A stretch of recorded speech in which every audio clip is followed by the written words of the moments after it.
야, 이 노인네야! 눈을 어디다 달고 다니는 거야? 이거 얼마짜리 차인 줄 알아? 대낮에 강남 한복판에서 젊은 여자의 날카로운 고함이 터져 나왔습니다. 쾅 하는 충돌음과 함께 자동차 경적 소리가 울려 퍼지는 가운데 한 어머니가 당황한 채 차에서 내렸습니다. 아니, 아가씨, 신호가 바뀌어서 멈춘 건데 뒤에서 박아놓고 무슨 소리야? 억울함을 호소하는 그녀의 목소리에는 떨림이 섞여 있었습니다. 하지만 젊은 여자는 기가 차다는 듯 코웃음을 쳤습니다. 뭐? 아가씨, 주제 파악 좀 해? 냄새나게 생겨가지고. 아우, 짜증나. 오늘 중요한 날인데. 재수없게. 어머니는 차에서 내려다가가며 말했습니다.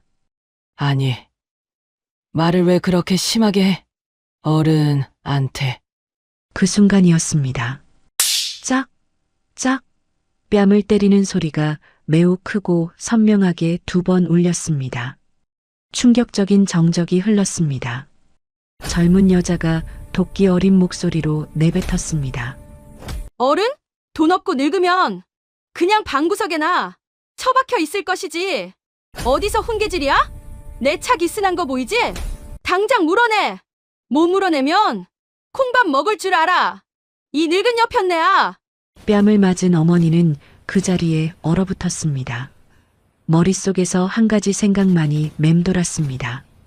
내 뺨을 생선 비린내 난다고 손가락질 받으면서도 금지옥엽 키운 내 아들 상견례 가는 길에 뺨을 맞았다. 그런데 저 싸가지 없는 여자가 내 며느리라고?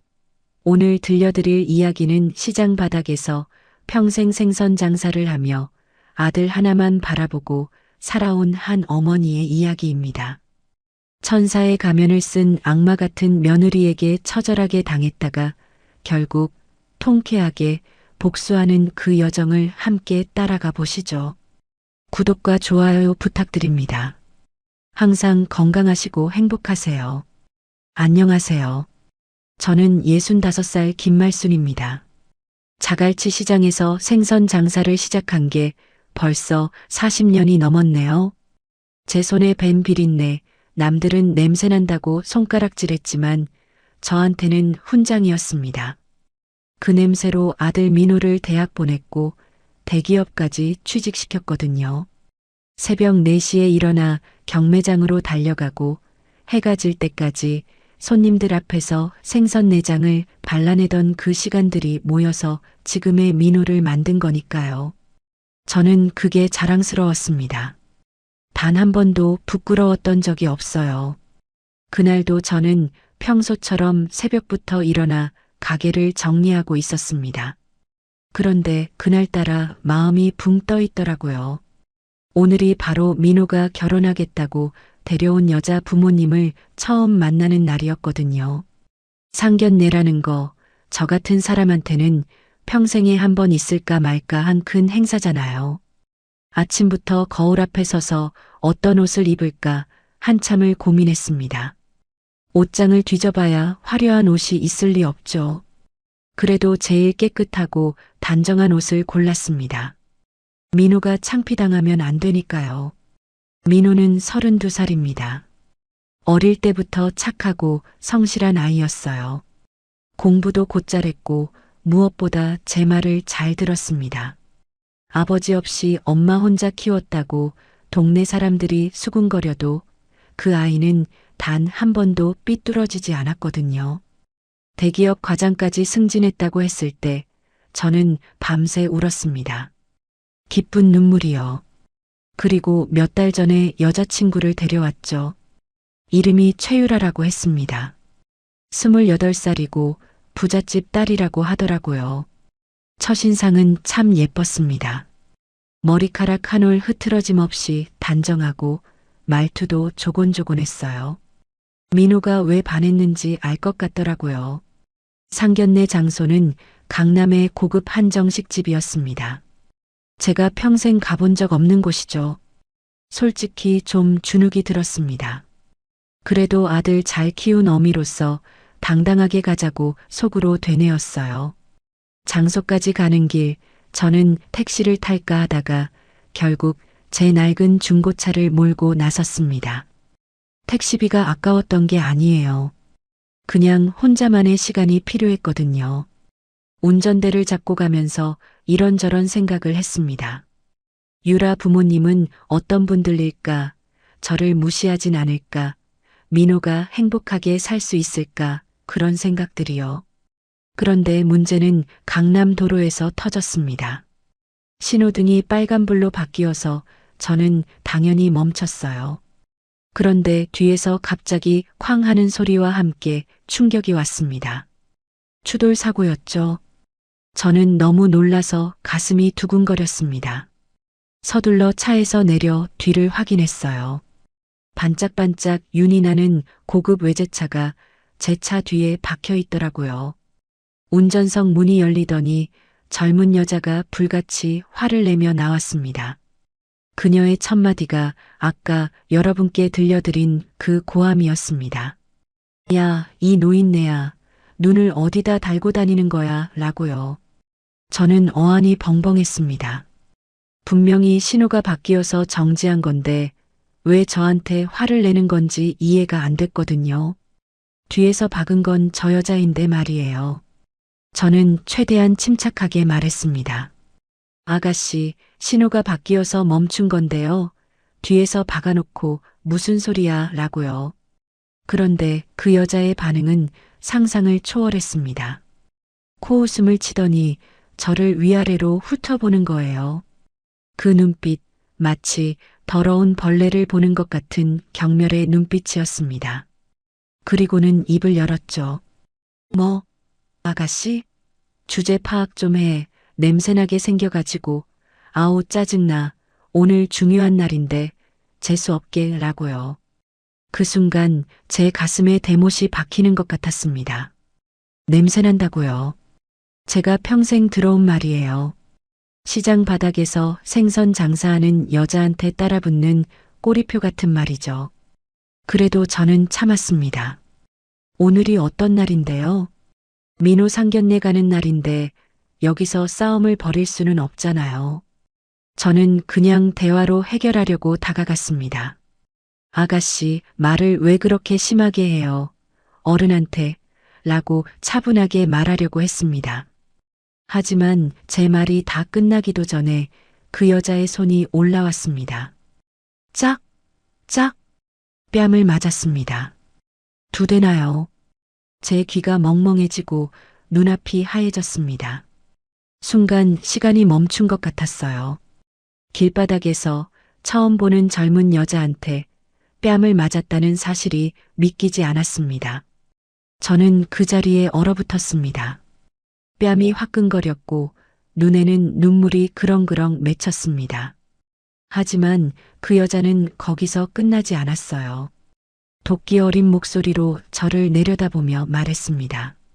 어른, 돈 없고 늙으면 그냥 방구석에나 처박혀 있을 것이지 어디서 훈계질이야 라고요. 그리고는 제 차 범퍼를 가리키며 말했습니다. 내 차 기스난 거 보이지? 당장 물어내. 못 물어내면 콩밥 먹을 줄 알아. 이 늙은 여편네야 라고요. 저는 그 자리에서 무너지는 것 같았습니다. 40년 동안 시장 바닥에서 온갖 욕설과 멸시를 다 겪어왔지만 이렇게까지 수치스럽고 분한 적은 처음이었거든요.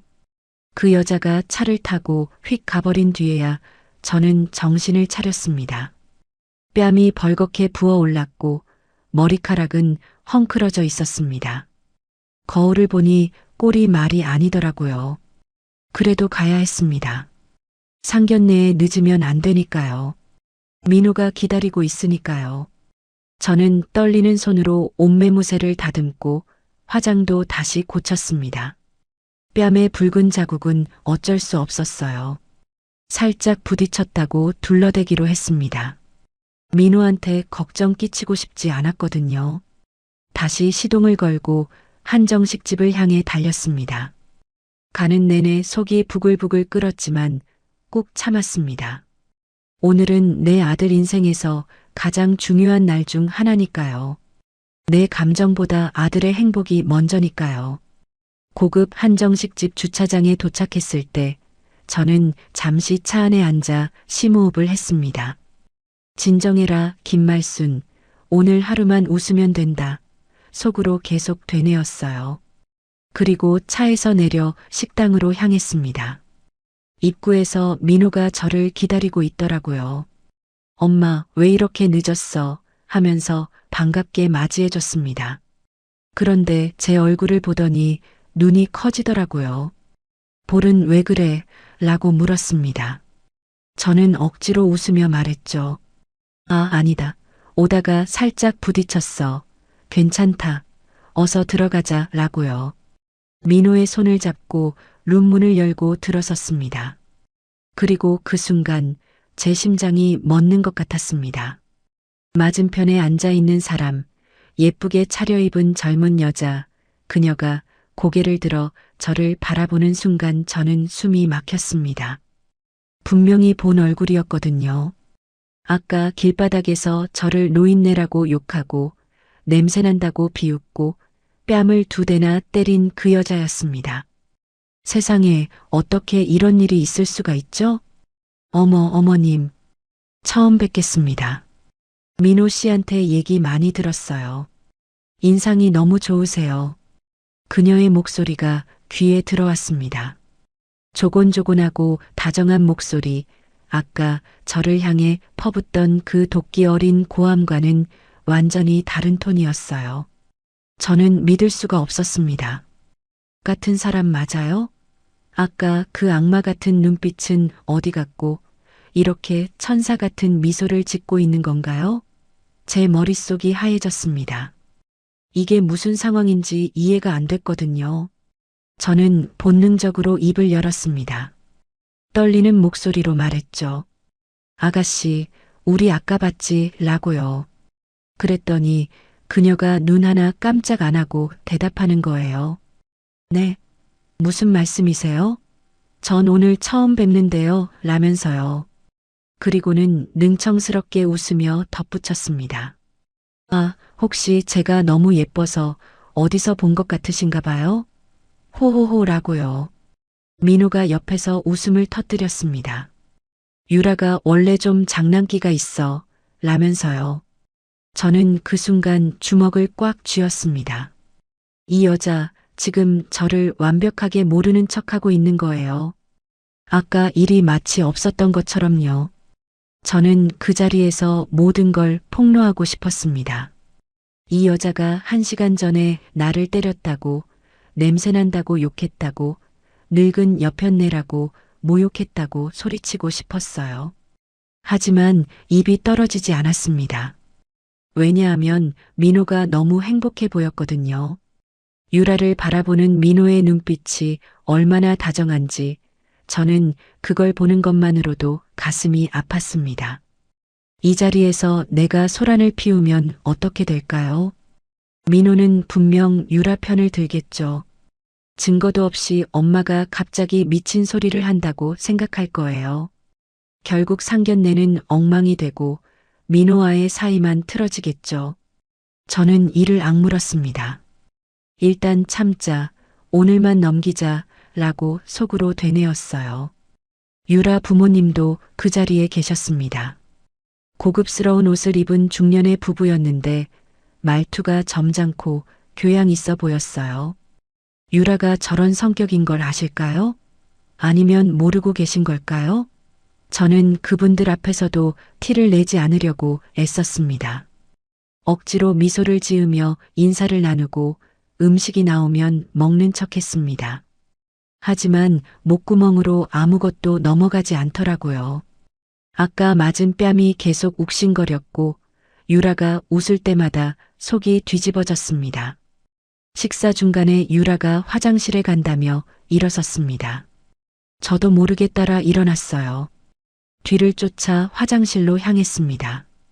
이 여자한테 직접 따져야겠다는 생각밖에 없었거든요. 화장실 문을 열고 들어서니 유라가 거울 앞에서 립스틱을 고치고 있었습니다. 저를 보더니 그녀의 표정이 순식간에 변하더라고요.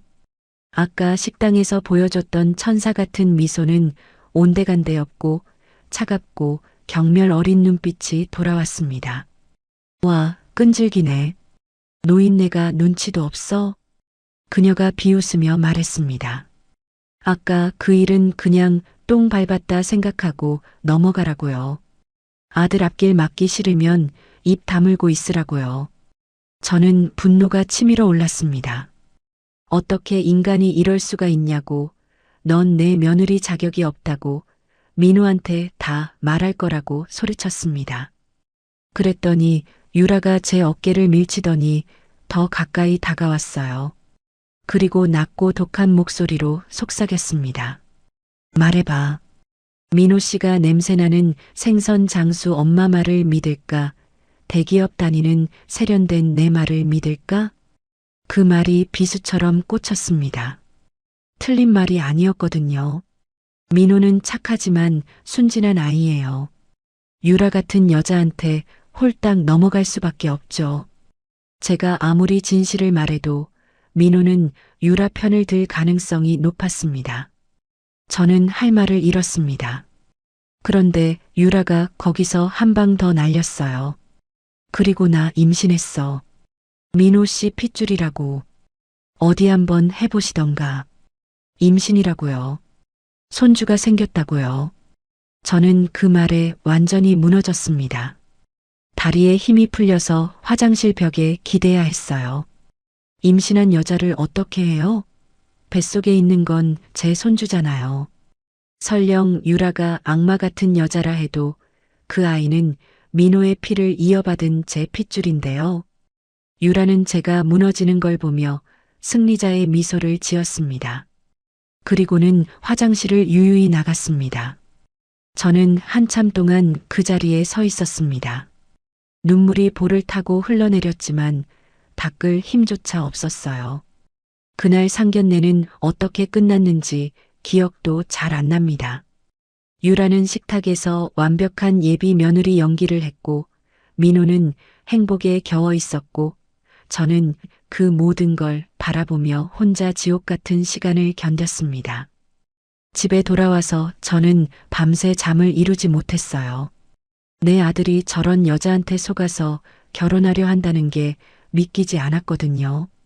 하지만 어떻게 해요? 임신까지 했는데요. 손주를 볼모로 잡힌 기분이었습니다. 저는 그날 밤 처음으로 내 인생이 원망스러웠습니다. 왜 나는 돈이 없을까? 왜 나는 힘이 없을까? 왜 나는 아들을 지켜줄 수 없을까? 그런 생각들이 머릿속을 맴돌았습니다. 며칠이 지나도 저는 그날의 충격에서 헤어나지 못했습니다. 시장에 나가도 손에 일이 잡히지 않았어요. 생선을 손질하다가도 멍하니 허공을 바라보곤 했죠. 그때 옆가게 장 사장이 저한테 다가왔습니다. 말순아, 요즘 왜 그래? 넋이 나갔네. 무슨 일 있어? 라고 물었어요. 저는 처음에는 아니라고 괜찮다고 했습니다. 하지만 장 사장이 계속 물으니까 결국 모든 걸 털어놓고 말았습니다. 상견례 날 있었던 일, 유라의 두 얼굴, 임신 협박까지 전부요. 말하면서 눈물이 쏟아졌습니다. 40년 지기 친구 앞에서 저는 완전히 무너졌어요. 장 사장은 제 이야기를 듣고 불같이 화를 냈습니다. 뭐, 그런 천하의 몹쓸 년을 봤나? 라고 소리쳤어요. 그리고는 저를 똑바로 바라보며 말했습니다. 야, 김말순, 내가 누구냐? 자갈치 곰장어 아니냐? 껍질 벗겨놔도 꿈틀대는 그 곰장어가 이렇게 당하고만 있을 거야 하고요. 그 말에 저는 잠시 멈칫했습니다. 맞아요. 저는 자갈치 곰장어예요. 아무리 어려운 상황에서도 포기하지 않고 살아남았던 사람이에요. 그런 내가 왜 이렇게 무력하게 당하고만 있는 걸까요? 장 사장은 알고 보니 예전에 형사 일을 했던 사람이었습니다. 은퇴한 뒤로 시장에서 장사를 시작했는데 아직도 그쪽 인맥이 두터웠어요. 흥신소랑도 연결이 있고 정보를 캐는 데는 도 같은 사람이었죠. 장 사장이 저한테 말했습니다. 내가 저 여자 뒷조사 좀 해볼게. 냄새를 맡아보니까 뭔가 구린내가 진동한다. 저거 가짜 임신일 수도 있고 다른 놈이 있을 수도 있어. 라고요. 저는 그 말에 한 줄기 희망을 받습니다. 만약 유라가 거짓말을 하고 있다면, 그걸 증명할 수 있다면 민호를 구할 수 있을지도 모른다고 생각했거든요. 그날 이후 저는 장 사장만 믿고 기다렸습니다. 하지만 기다리는 동안에도 유라의 행패는 계속됐어요. 상견례가 끝나고 얼마 지나지 않아서 유라가 저한테 전화를 했습니다. 어머님, 강남 아파트 전세금이 좀 모자란데 시장 점포 빼서 좀 보태주세요. 라는 거예요. 그 말에 저는 귀를 의심했습니다. 뭐라고요? 점포를 빼라고요? 그건 제 평생의 피와 땀이에요. 40년 동안 모은 전 재산이라고요. 유라는 아무렇지도 않게 말했습니다. 어차피 늙어서 장사도 힘들잖아요. 손주 위해서 그 정도도 못해요. 라고요. 저는 너무 분해서 전화를 끊어버렸습니다. 그리고 민호한테 전화했어요. 민호야, 유라가 점포 빼라는데 그게 무슨 소리냐? 라고 물었죠. 그런데 민호의 대답이 저를 더 절망하게 만들었습니다. 엄마, 유라가 임신해서 요즘 예민해. 좀 맞춰주자. 라는 거예요. 민호는 완전히 유라한테 넘어갔더라고요. 제 말은 귀에도 안 들어오는 것 같았습니다. 저는 그날 밤도 울면서 잠들었습니다. 내 아들이 내 편이 아니라는 게 이렇게 서러울 줄 몰랐어요. 그 뒤로 며칠이 흘렀습니다. 저는 매일 아침 시장에 나갔지만 예전 같지 않았어요. 손님이 생선을 골라달라고 해도 멍하니 서 있다가 정신을 차리곤 했습니다. 장 사장이 옆에서 계속 저를 살폈어요. 말수나 조금만 더 기다려. 내가 반드시 꼬리를 잡을 테니까 라고요. 저는 그 말만 믿고 하루하루를 버텼습니다. 하지만 유라는 저를 가만히 내버려 두지 않았어요. 상견례 이후로 유라의 행패는 점점 더 심해졌거든요. 처음에는 그래도 예의라는 게 있었습니다. 전화할 때 어머님이라고 부르고 존댓말을 썼어요. 하지만 시간이 지날수록 그 가면도 벗겨지기 시작했습니다. 혼수 준비를 핑계로 유라는 끊임없이 돈을 요구했습니다. 처음에는 예단 비용이 부족하다고 했어요. 명품 가방이랑 보석을 원한다면서 수천만 원짜리 목록을 보내왔습니다. 저는 평생 그런 물건 구경도 못 해봤어요. 시장에서 생선 파는 사람이 무슨 명품을 알겠어요. 하지만 민호 체면도 있고 유라 부모님 앞에서 창피당하기 싫어서 이를 악물고 돈을 마련했습니다. 적금을 깨고 보험을 해약했어요. 40년 동안 한 푼, 두 푼 모은 돈이 순식간에 빠져나갔습니다. 그런데 유라의 요구는 거기서 끝나지 않았어요. 예단 비용을 보내고 나니까 이번에는 신혼집 가구를 맞춰야 한다고 했습니다. 강남 아파트에 어울리는 수입 가구를 들여야 한다면서 또 수천만 원을 요구했어요. 저는 더 이상 줄 돈이 없다고 했습니다. 그랬더니 유라가 뭐라고 했는지 아세요? 어머님이 진짜 아들 사랑하시는 거 맞아요? 아들 결혼하는데 이 정도도 못 해주시면 어떡해요? 라고 하더라고요. 마치 제가 나쁜 엄마인 것처럼요. 저는 분했지만 참았습니다.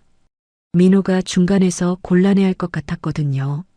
가구 비용까지 마련해서 보내고 나니까 이번에는 해외 신혼여행 비용이 필요하다고 했습니다. 유럽으로 보름 동안 다녀올 건데 비용이 좀 든다면서요. 저는 그때 처음으로 화를 냈어요. 유라 씨, 내가 돈 나무에서 돈이 열리는 줄 알아요? 나도 한계가 있어요. 라고요. 그랬더니 유라가 순간 목소리를 바꾸더라고요. 차갑고 날카로운 목소리로요. 어머님, 제가 누구 핏줄을 베고 있는지 아시죠? 스트레스 받으면 아기한테 안 좋은 거 아시잖아요. 라고요. 또 손주를 볼모로 협박하는 거였습니다. 저는 그 말에 할 말을 잃었어요. 뱃속에 있다는 아이가 계속 제 발목을 잡았습니다. 정말 임신이 맞는 건지, 민호 아이가 맞는 건지 확인할 방법이 없었어요. 병원에 같이 가자고 해도 유라는 바쁘다며 피했고, 민호한테 물어봐도 유라가 알아서 잘 다니고 있다고만 했습니다. 저는 점점 지쳐갔어요. 몸도 마음도 피폐해졌습니다. 밤마다 잠을 이루지 못했고 식욕도 없었어요. 거울을 보면 며칠 사이에 확 늙어버린 제 얼굴이 보였습니다. 그러던 어느 날이었어요. 유라가 또 전화를 했습니다. 이번에는 목소리가 유난히 당당했어요. 마치 자신이 이미 이 집의 주인인 것처럼요. 어머님, 제가 말씀드렸잖아요. 강남 아파트 전세금이 모자라다고요. 시장 점포 빼시면 딱 맞을 것 같은데요. 어차피 나이도 있으시고 힘든 일 그만하시는 게 좋지 않겠어요? 저는 전화기를 꽉 쥐었습니다. 손이 부들부들 떨렸어요. 점포를 빼라고요? 그 점포가 뭔지 이 여자는 모르는 거예요. 40년 동안 새벽마다 경매장을 뛰어다니며 지켜온 제 삶의 터전이라고요. 남편이 떠나고 혼자서 아들을 키우며 온갖 서름을 다 겪어가며 지켜낸 곳이에요. 비가 오나 눈이 오나 하루도 빠지지 않고 나가서 손님 앞에서 생선을 발라내던 곳이에요. 그런 곳을 당장 빼서 전세금으로 보태라고요? 저는 참다 결국 목소리를 높였습니다. 유라 씨, 그건 안 돼요. 그건 내 평생이에요. 그건 내 목숨과도 같은 거라고요. 그랬더니 유라의 목소리가 싸늘하게 변했습니다. 마치 얼음장 같았어요. 어머님, 손주 생각은 안 하세요? 제가 스트레스 받으면 아기한테 안 좋은 거 아시잖아요. 저 이러다 유산하면 어머님 책임이에요. 그때 가서 후회하지 마세요. 손주를 또 볼모로 잡는 거였습니다. 저는 더 이상 말을 잇지 못했어요. 유라가 전화를 끊은 뒤에 저는 한참을 울었습니다. 분한 눈물이었어요. 이렇게 평생 저 여자한테 쥐어짜이며 살아야 하는 건가? 저 여자가 원하는 대로 다 해줘야 하는 건가? 그런 생각이 머리를 떠나지 않았습니다. 제가 뭘 그렇게 잘못했길래 이런 벌을 받아야 하는 건지 원망스러웠어요. 하늘도 원망스럽고 세상도 원망스러웠습니다. 그런데 유라의 행패는 거기서 끝이 아니었습니다. 며칠 뒤 민호가 갑자기 집에 찾아왔어요. 퇴근하고 오는 길이라며 들렀는데 표정이 어두웠습니다. 뭔가 할 말이 있는 것 같았어요. 저는 불안한 마음으로 민호를 맞이했습니다. 오랜만에 아들이 찾아와서 반가웠지만 왠지 좋은 예감이 들지 않았거든요. 민호야, 무슨 일이야? 밥은 먹었어? 라고 물었죠. 민호는 대답 대신 한숨을 쉬었습니다. 그리고 한참을 머뭇거리다가 입을 열었어요. 엄마, 유라가 그러는데 엄마 허리도 안 좋으시고 혼자 계시기 힘드시잖아. 그래서 말인데 요양원 어때? 시설도 좋고 친구들도 많대. 유라가 좋은데 알아봤다고 하더라고. 요양원이라고요? 저는 귀를 의심했습니다. 처음에는 민호가 무슨 말을 하는 건지 이해가 안 됐어요. 그러다가 그 말의 의미를 깨닫는 순간 가슴이 철렁 내려앉았습니다. 멀쩡한 사람을 요양원에 보내겠다고요? 저는 아직 건강해요. 매일 새벽부터 시장에 나가서 무거운 생선 상자를 나르고 하루 종일 서서 장사하는 사람이라고요. 허리가 좀 안 좋긴 하지만 그건 나이 들면 누구나 그런 거잖아요. 그런 저를 요양원에 보내겠다고요? 저는 민호를 똑바로 쳐다봤습니다. 이 아이가 제정신인가 싶었어요. 내가 낳고 기른 아들이 맞나 싶었습니다. 저는 참을 수 없어서 소리쳤어요. 이놈아, 멀쩡한 애미를 고려장 시키겠다는 거냐? 내가 언제부터 요양원 갈 나이가 됐어? 내가 아직 죽지도 않았는데 왜 날 치우려고 그래? 민호가 당황하며 손을 내저었습니다. 엄마, 그런 뜻이 아니야. 유라가 엄마 편하게 해드리려고 그런 거라고. 시설 좋은 데 있으면 친구들도 많고 건강 관리도 받을 수 있잖아. 나쁜 뜻으로 한 말이 아니야. 하지만 저는 알았습니다. 이건 유라가 저를 치우려는 속셈이라는 걸요. 저를 요양원에 보내놓고 점포를 빼서 전세금으로 쓰려는 거였어요. 그리고 저 없이 민호를 완전히 소나기에 넣으려는 거죠. 아들과 어머니 사이를 갈라놓고 자기 마음대로 주무르려는 거였습니다. 저는 그 사악한 계획이 눈에 훤히 보였어요. 하지만 민호는 그걸 모르고 있었습니다. 유라의 말이라면 무조건 믿으니까요. 유라가 하는 일은 다 좋은 뜻이라고 생각하니까요. 저는 그날 밤 잠을 이룰 수 없었습니다. 내 아들이 저 여자한테 완전히 넘어갔다는 게 너무나 분하고 서러웠어요. 제가 40년 동안 비린내 풍기며 키운 아들이에요. 새벽부터 밤까지 일하면서 한 푼 두 푼 모아서 대학 보내고 취직시킨 아들이에요. 그런 아들이 저보다 몇 달 전에 만난 여자를 더 믿는다니요.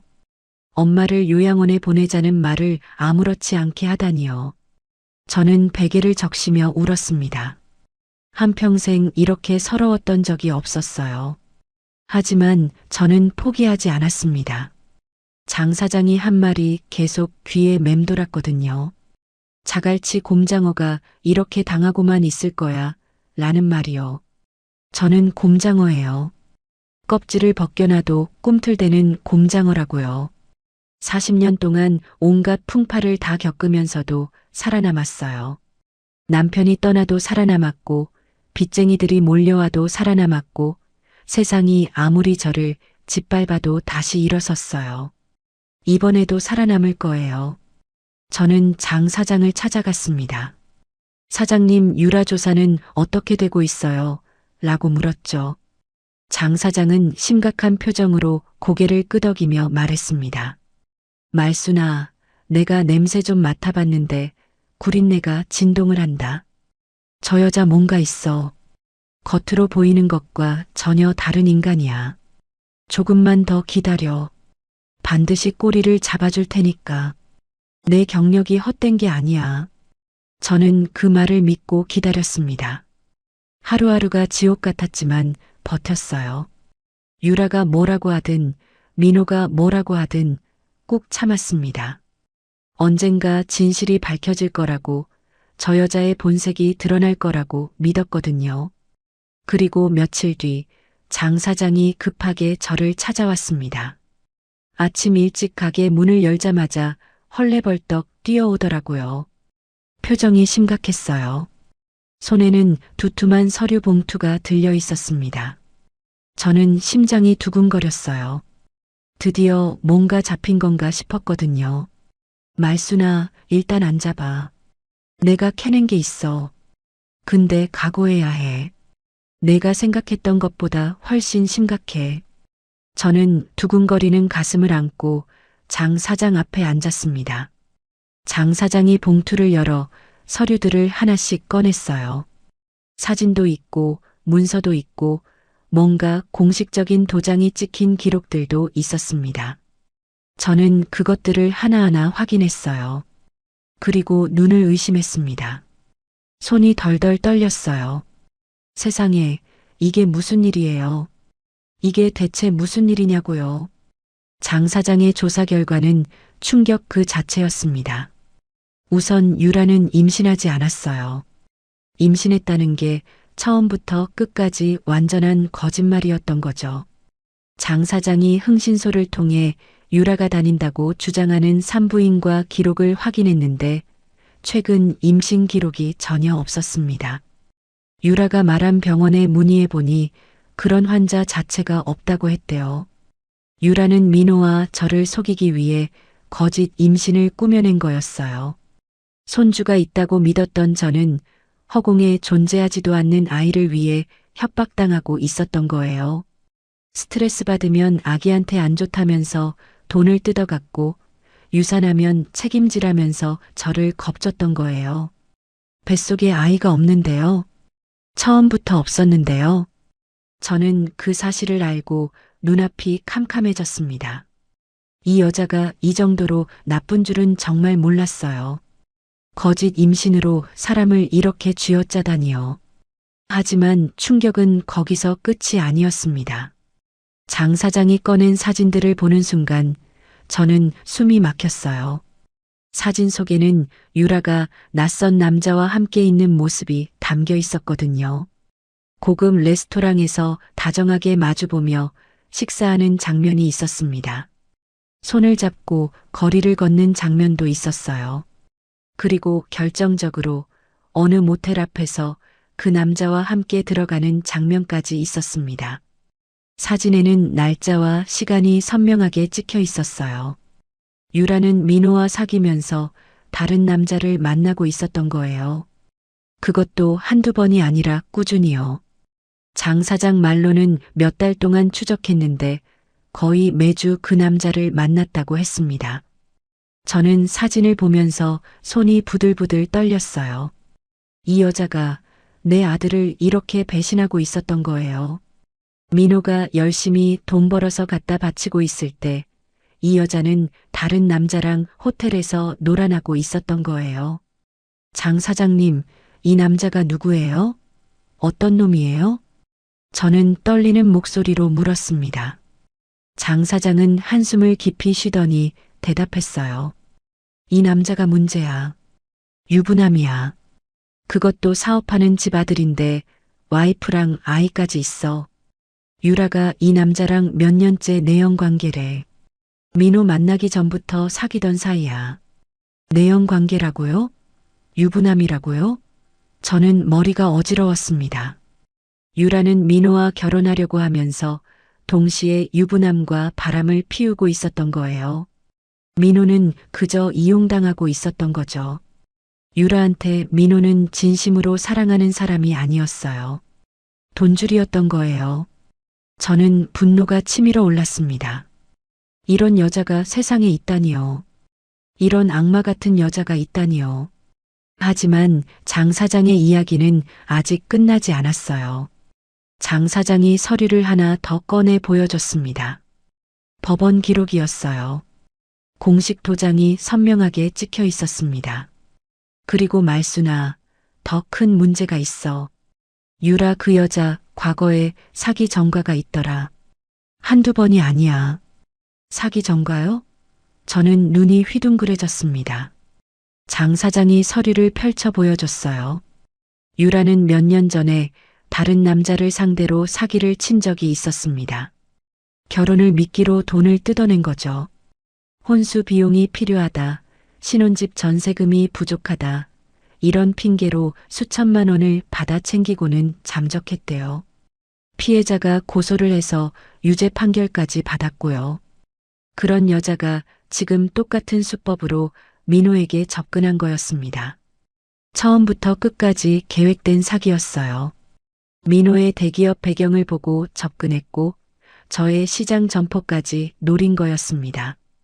부잣집 딸이라고 했던 것도 거짓말이었어요. 상견례 때 나왔던 부모님도 진짜 부모님인지 의심스러웠습니다.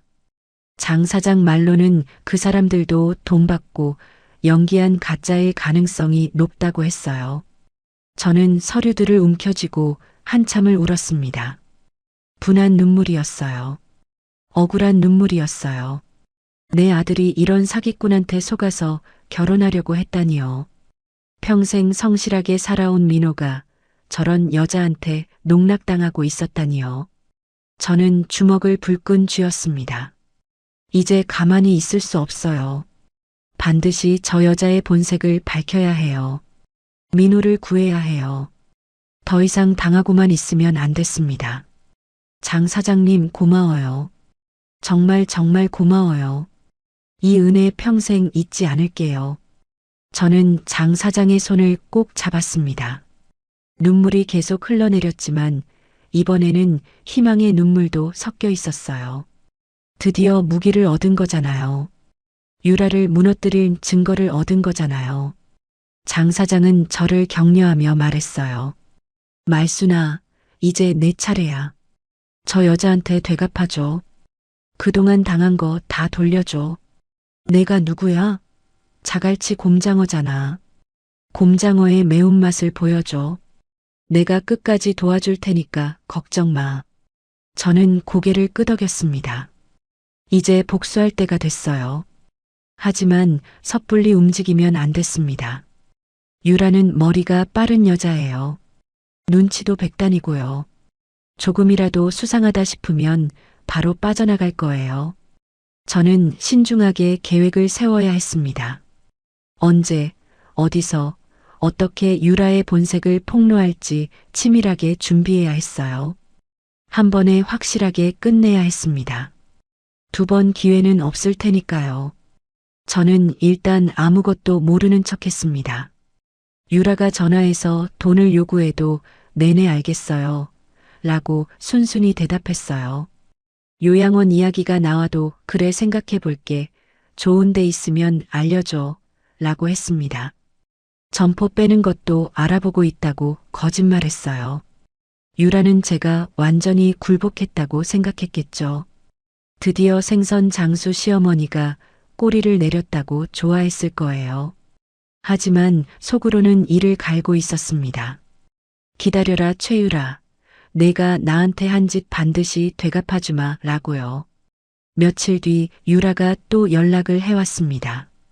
이번에는 예단을 직접 가져다 달라는 거였어요.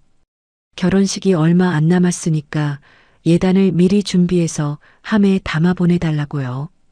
유라가 원하는 건 명품 가방이랑 보석이었습니다. 외국 유명 브랜드 가방이랑 다이아몬드 목걸이를 넣어달라고 했어요. 당연히 수천만 원짜리로요. 저는 알겠다고 했습니다. 예단 준비해서 함 들어오는 날 직접 가져갈게. 어머님이 정성껏 준비할 테니까 기대해 라고요. 유라는 콧노래를 부르며 전화를 끊었겠죠. 드디어 생선 장수 시어머니가 완전히 굴복했다고 생각하면서요. 명품 가방이 곧 자기 손에 들어온다고 좋아하면서요. 하지만 저는 다른 계획을 세우고 있었습니다. 함 들어오는 날, 그날을 기회로 삼기로 했어요. 유라 부모님도 있고 민호도 있는 자리에서 모든 진실을 밝힐 거예요. 유라가 빠져나갈 수 없는 상황을 만들 거예요. 증인들이 있는 자리에서 유라의 가면을 벗길 거예요. 저는 장 사장이 준 서류들을 정리했습니다. 유라와 내연남의 사진들을 날짜별로 정리했어요. 고급 레스토랑에서 다정하게 식사하는 사진, 손을 잡고 거리를 걷는 사진, 모텔에 함께 들어가는 사진까지요. 그리고 임신이 거짓임을 증명하는 산부인과 기록도 챙겼습니다. 유라가 다닌다고 주장했던 병원의 공식 답변서였어요.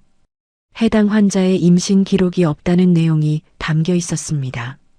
마지막으로 유라의 사기 전과 기록도 넣었어요. 법원 판결문이었습니다.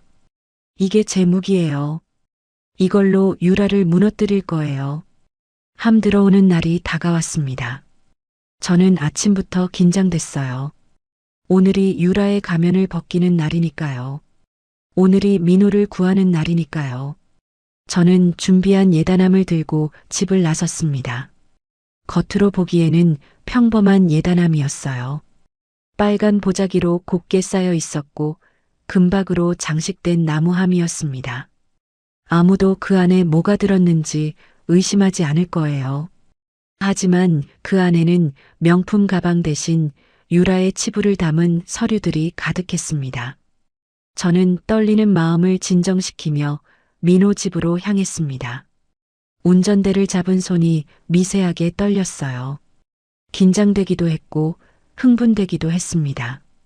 오늘로 모든 게 끝난다고 생각하니 가슴이 두근거렸어요. 상견례 날 뺨 맞았던 그 수치, 임신했다며 협박당했던 그 분노, 요양원 보내겠다며 무시당했던 그 서러움, 오늘 다 되갚아줄 거예요. 자갈치 곰장어의 매운맛을 보여줄 거예요. 민호 집에 도착하니 이미 사람들이 모여 있었습니다. 유라와 유라 부모님, 그리고 민호가 거실에 앉아 있었어요. 분위기가 화기애애했습니다. 결혼을 앞두고 들뜬 분위기였죠. 저를 보자 유라가 자리에서 일어나 천사 같은 미소를 지으며 다가왔습니다. 그 가증스러운 미소, 상견례 날 처음 봤던 그 미소였어요. 화장실에서 저를 협박할 때의 도끼 어린 표정과는 완전히 달랐죠. 어머님, 어서 오세요. 오늘 진짜 기대하고 있었어요. 어머님이 정성껏 준비해 주신다고 하셔서 얼마나 설레는지 몰라요.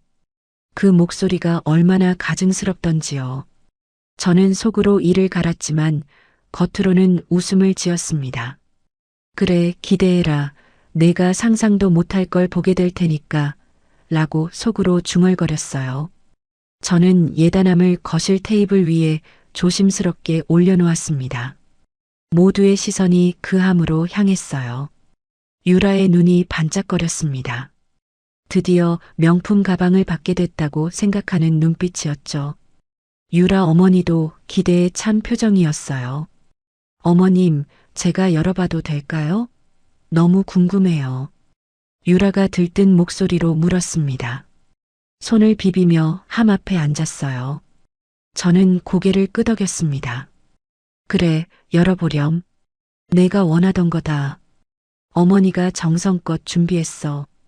유라가 기대에 찬 표정으로 빨간 보자기를 풀었습니다. 그리고 함 뚜껑에 손을 얹었어요.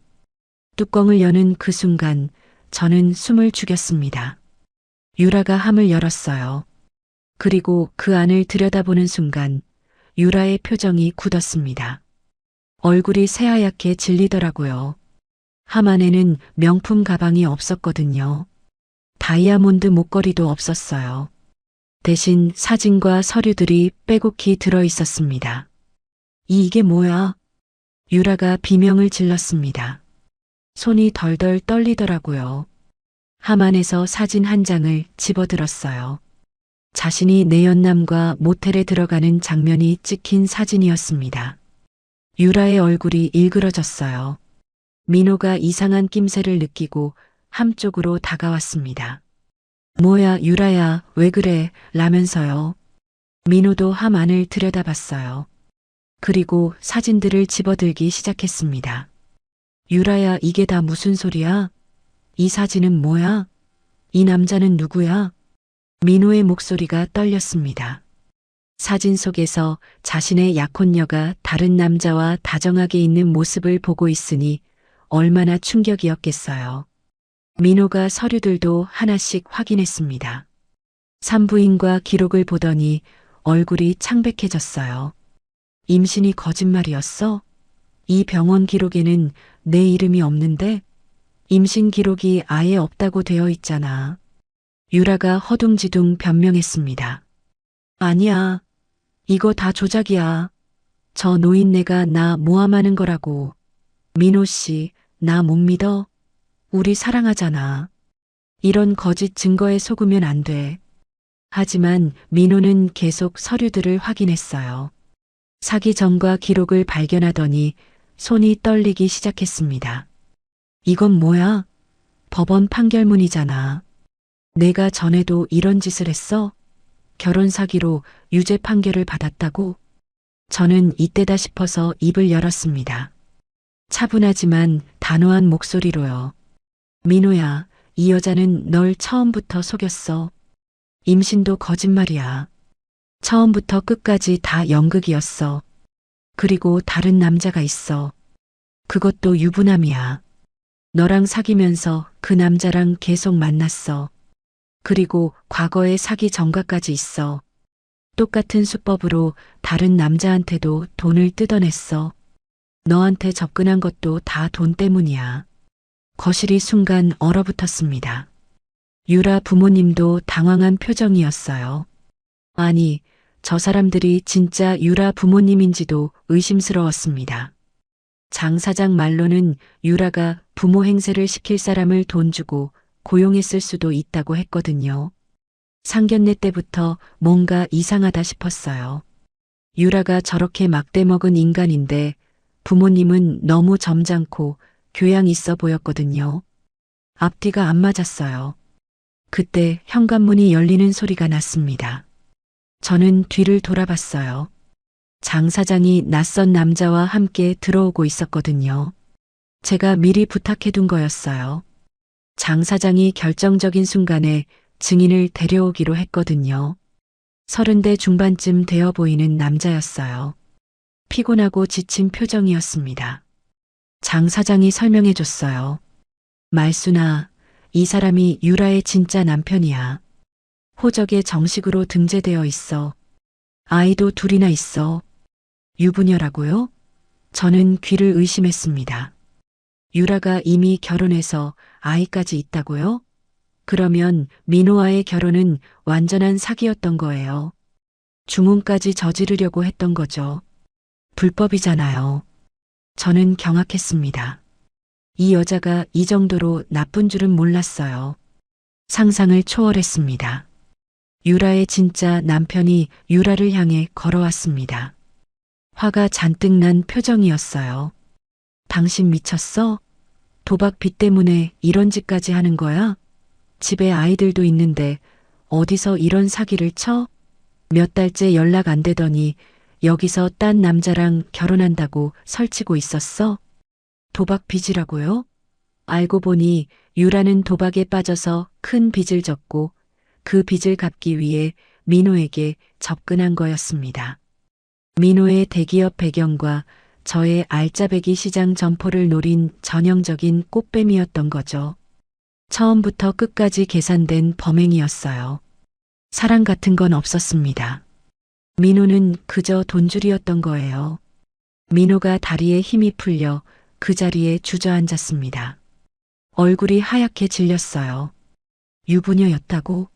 아이까지 있었다고? 나한테 한 말은 다 거짓말이었던 거야?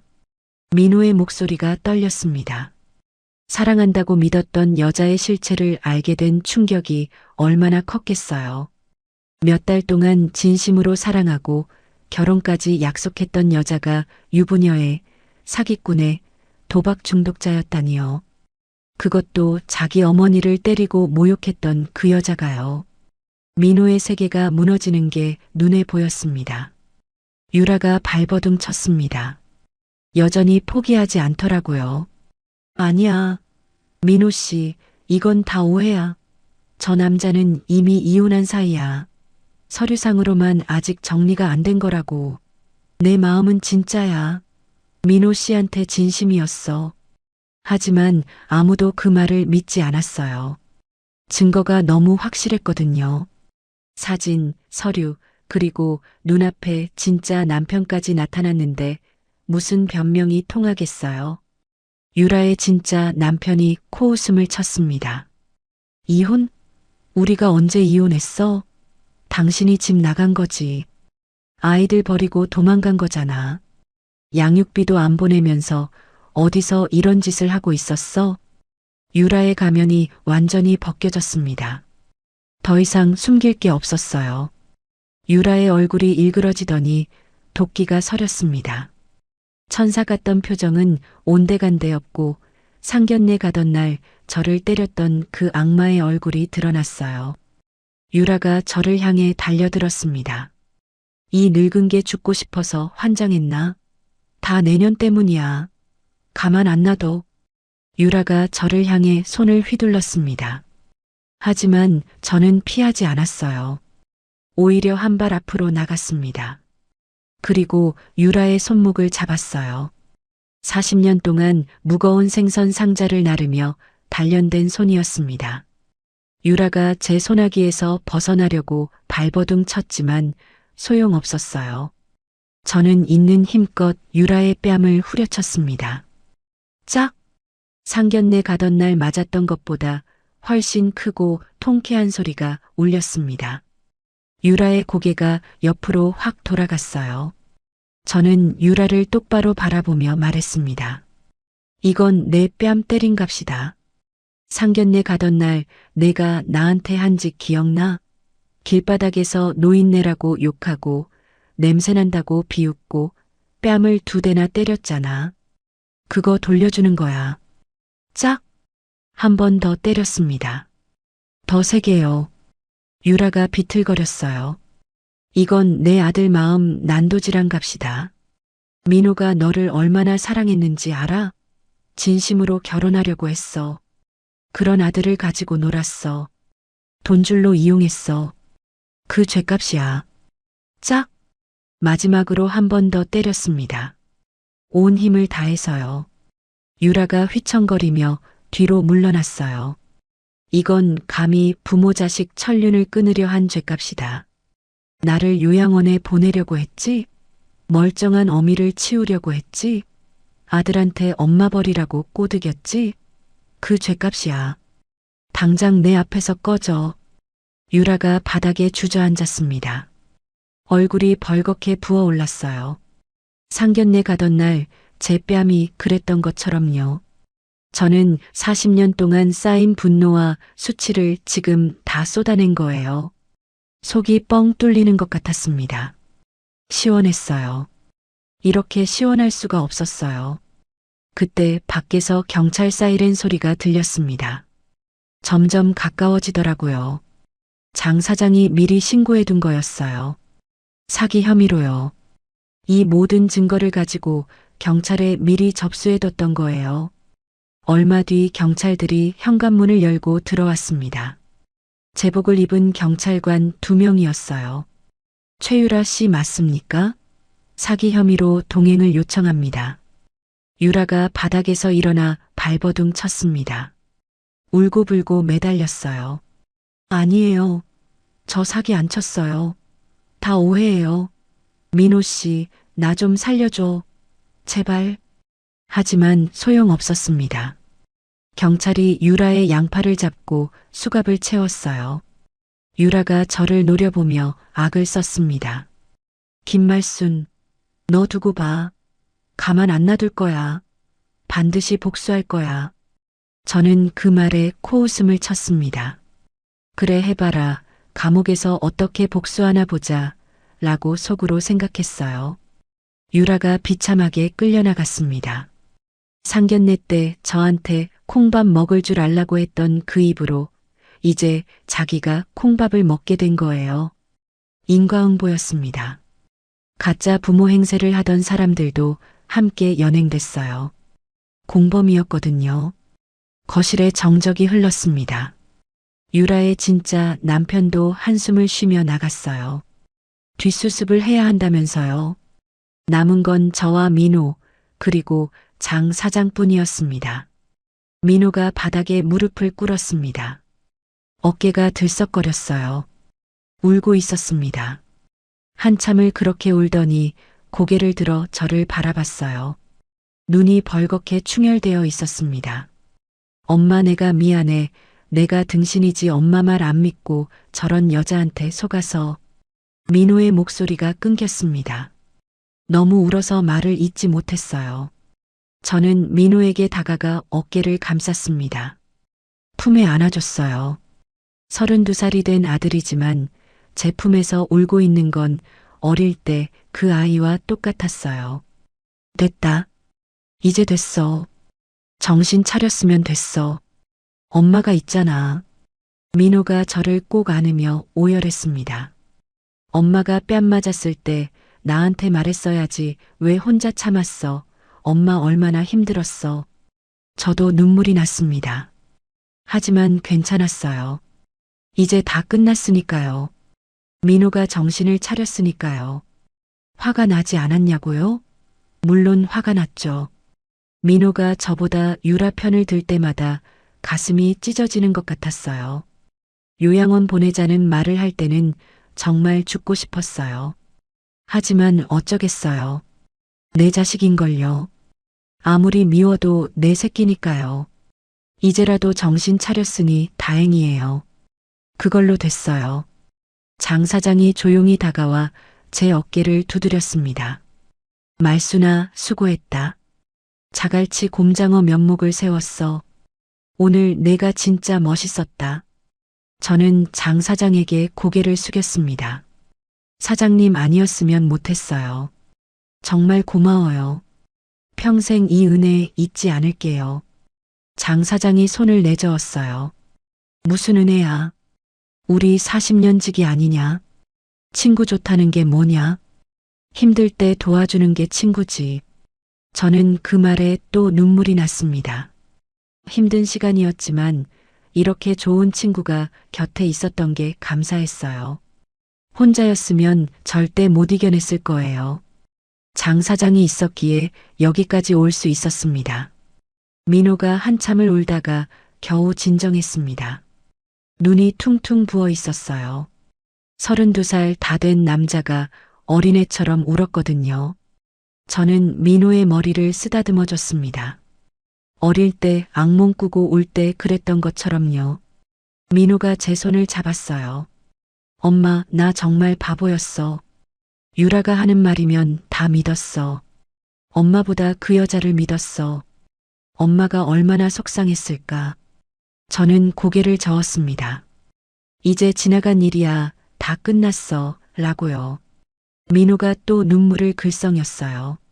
엄마를 요양원에 보내려고 했잖아. 내가 그 말을 입에 담았잖아. 어떻게 그럴 수가 있었을까? 나 정말 미친놈이었어. 저는 민호를 다시 안아줬습니다. 괜찮다. 이제 됐다. 정신 차렸으니 됐다. 라고 말해줬어요. 사실 마음속에 응어리가 없었던 건 아니에요. 민호가 유라 편을 들 때마다 정말 죽고 싶었거든요. 내가 낳고 키운 아들이 어떻게 저러냐 싶어서 밤마다 울었어요. 하지만 그래도 내 새끼잖아요. 아무리 미워도 내 핏줄이잖아요. 부모 마음이 그런 거예요. 자식이 잘못해도 결국 품어주게 되는 게 부모예요. 며칠이 지났습니다. 유라는 사기 혐의로 구속됐어요. 장 사장이 모은 증거가 워낙 확실했거든요. 과거 전과 기록까지 있으니까 이번에는 실형을 받을 거라고 했어요. 유라의 진짜 남편은 이혼 소송을 시작했대요. 도박빚 때문에 집도 날아갈 판이라고요. 유라가 뿌린 대로 거둔 거예요. 자업자득이었습니다. 민호는 한동안 충격에서 헤어나지 못했어요. 회사도 며칠 쉬었습니다. 사랑한다고 믿었던 여자가 그런 사람이었다는 게 받아들이기 힘들었겠죠. 저는 민호 곁에서 밥을 차려주고 이야기를 들어주고 그냥 함께 있어줬어요. 그게 제가 할 수 있는 전부였거든요. 시간이 약이라고 하잖아요. 정말 그렇더라고요. 몇 달이 지나니까 민호도 조금씩 회복했습니다. 다시 회사에 나가기 시작했고 웃는 모습도 보였어요. 그리고 어느 날부터 민호가 주말마다 시장에 나오기 시작했습니다. 엄마 일손 도와주겠다면서요. 처음에는 어설펐어요. 생선 만지는 것도 무서워하고 비린내에 인상을 찌푸리기도 했죠. 손님한테 말도 제대로 못 걸었어요. 하지만 포기하지 않더라고요. 매주 나와서 조금씩 배웠어요. 생선 손질하는 법, 손님 응대하는 법, 경매장에서 좋은 물건 고르는 법까지요. 저는 그런 민호가 대견했습니다. 어느 날 장 사장이 막걸리를 들고 찾아왔습니다. 같이 한잔하자면서요. 가게 문을 일찍 닫고 장 사장과 나란히 앉았어요. 시장 한쪽 구석에서 막걸리 잔을 기울이며 지난 일들을 되돌아봤습니다. 정말 힘든 시간이었어요. 평생 그렇게 고통스러웠던 적이 없었거든요. 하지만 결국 이겨냈습니다. 말수나 자식 키워봐야 다 소용없다는 말도 있지만 그래도 내 새끼니까 이제라도 정신 차렸으니 됐다. 장 사장이 막걸리를 한 모금 마시며 말했습니다. 저는 고개를 끄덕였어요. 그러게요. 어쩌겠어요. 내 새끼인걸요. 아무리 미워도 내 핏줄인데 버릴 수가 있나요? 장 사장이 호탕하게 웃으며 말했습니다. 그렇고 말고. 말순이 내 인생. 이제부터 시작이다. 힘든 거 다 지나갔어. 앞으로는 좋은 일만 있을 거야. 저도 따라 웃었습니다. 그래요.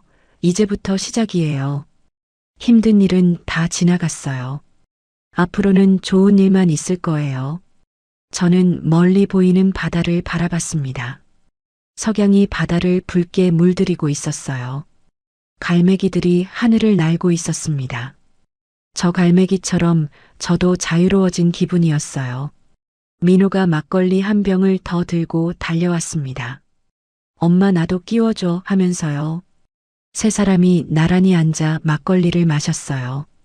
시장 바닥에서요. 비린내 나는 이 시장이 제 삶의 터전이 그 어느 때보다 소중하게 느껴졌습니다. 민호가 막걸리 한 잔을 따라주며 말했습니다. 엄마 고마워. 그리고 미안해. 앞으로는 엄마 말 잘 들을게. 다시는 엄마 속 썩이지 않을게. 저는 민호의 손을 잡았습니다. 이 손, 내가 비린내 풍기며 키운 손이에요. 이제 이 손이 저를 도와주고 있네요. 세상에서 제일 든든한 손이에요. 저는 미소를 지었습니다. 평생 이렇게 행복했던 적이 있었나 싶었어요. 비 온 뒤에 땅이 굳는다고 하잖아요. 정말 그런 것 같아요. 힘든 시간을 겪고 나니까 오히려 민호와의 사이가 더 단단해졌어요. 예전에는 민호가 바빠서 한 달에 한 번 연락할까 말까 했거든요. 그런데 지금은 매주 얼굴을 보잖아요. 같이 일하고, 같이 밥 먹고, 같이 웃어요. 유라 때문에 지옥 같은 시간을 보냈지만 결과적으로 좋은 일이 된 거예요. 저는 여전히 자갈치 시장에서 생선 장사를 해요. 새벽마다 경매장에 가고 하루 종일 서서 손님을 맞이해요. 힘들긴 하지만 행복해요. 이게 제 인생이니까요. 비린내 나는 이 인생이 저는 좋아요. 오늘의 사연 어떠셨나요? 며느리의 두 얼굴, 그리고 시어머니의 통쾌한 복수극이었습니다. 세상에는 겉과 속이 다른 사람들이 많아요. 천사의 가면을 쓴 악마도 있고 가족을 속이는 사기꾼도 있어요. 하지만 진실은 반드시 밝혀지게 되어 있습니다. 거짓은 오래가지 못해요. 포기하지 마세요. 자갈치 곰장어처럼 끝까지 버티면 결국 이길 수 있어요. 껍질을 벗겨도 꿈틀대는 그 곰장어처럼요. 여러분의 가정에는 늘 평화와 행복만 가득하시길 바랍니다. 부모님께 효도하시고 가족끼리 사랑하며 사세요. 그게 제일 중요한 거예요. 돈보다 명예보다 가족이 제일 소중해요. 이 영상이 마음에 드셨다면 좋아요와 구독 버튼을 눌러주세요. 항상 건강하시고 행복하세요. 감사합니다.